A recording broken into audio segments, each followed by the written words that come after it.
आ जाओ दोस्तों। हमारे समाज का सर एक बहुत बड़ा जो काला पक्ष है वो है सर जात व्यवस्था। जात व्यवस्था से सर कोई अछूता नहीं है, यहाँ तक कि मैं भी नहीं। इसका सर कारण ये है कि हमारे जैसे ही हम मतलब समाज में आते हैं, हमारा जन्म होता है, तो हमारे घर से ही कुछ ऐसी चीज़ें शुरुआत होती है जिसमें जात व्यवस्था हमको बताई जाती है। एक समय था कि जात व्यवस्था जब नहीं कार के आधार पर जानी जाती थी, लेकिन सर वर्तमान में जात व्यवस्था किसी कार नहीं, आपके जन्म के आधार पर ही डिसाइड कर दी जाती है कि आप क्या करेंगे, क्या नहीं करेंगे। तो सर मैं इतनी क्यों जात व्यवस्था की बात कर रहा हूँ कि सर मुझे आज मैं पढ़ रहा था तो मुझे सर एक कोर्ट का बड़ा अच्छा एक निर्णय मैंने देखा, बड़ा ज़बरदस्त है। अब कितना उस पे कार्रवाई होगी ये तो एक मतलब दूसरी चीज़ है।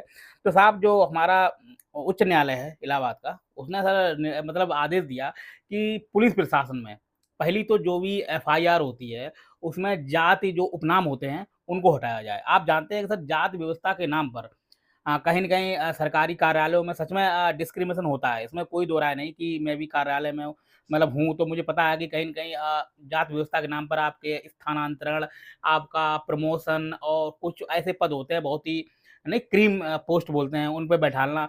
तो मैं किसी का नाम नहीं लूँगा साहब। तो आप जानते हैं कि बढ़िया तरीके से डिस्क्रिमिनेशन होता है, भेदभाव होता है, इसमें कोई दो राय नहीं। और तो सब कोर्ट ने ये कहा है कि जैसे हम गाड़ियों पे नाम लिखवा लेते हैं, बहुत सारी जातियाँ होती हैं, पीछे लिखवा लेते हैं, ये वो दुनियादारी। आप जानते हैं कैसे नाम लिखे जाते हैं, हम ये हैं, वो हैं। तो इनको हटाया जाए। कुछ गाँव होते हैं जहाँ बाकायदा लिखा होता है, ये नहीं एकदम बड़े-बड़े अक्षरों में कि ये गाँव उनका है। उन जो संकेतक हैं उनको हटाया जाए और पुलिस प्रशासन में या फिर कोई भी भर्ती होती है। कोर्ट ने कहा कि भाई ये जो भी आप फॉर्म में लिखते हैं ना कि आप कौन-सी कास्ट के हैं, आप ये हैं, वो हैं, इन सभी कालमों को हटाओ, उनकी जगह पे उनके माता-पिता, पत्नी, भाई-बहन किसी का भी नाम जोड़ो, ताकि कहीं न कहीं जात व्यवस्था को सर थोड़ा कम किया जा सके। और पुलिस प्रशासन में भी सब मतलब ऐसा नहीं है, आप जानते हैं कि कहीं न कहीं आपके नाम को देखकर आपका नाम के पीछे क्या लगा है, उसी के हिसाब प मतलब उसी के हिसाब से आपकी एफआईआर लिखी जाती है और जो भी है मतलब ये मतलब हम ये नहीं कह रहे कि 100% चीज़ें होती हैं, लेकिन ये होता है।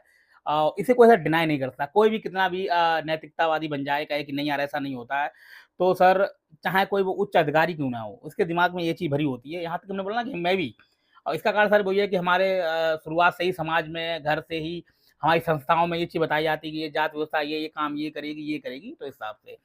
तो कुल मिला के साहब कोर्ट का निर्णय बहुत अच्छा है। उपनामों को हटाया जाए और तो जहाँ नहीं लेकिन थोड़ा बहुत तो ये तो होता है कि जात के नाम पर किसी के साथ अन्याय ना हो सर। और गरीबी का एक सर बहुत बड़ा कारण जात व्यवस्था भी है, कि उस संसाधनों पर कुछ लोगों का ही हक होता है और बाकी आप सब समझदार हैं, मेरे हाथ नहीं मिलेगी तो मैंने आपको बता दी, तो खुश रहिए, मस्त रहिए हमेशा, पढ़ते रहिए, इससे दिमाग की आपकी बत्तियाँ जल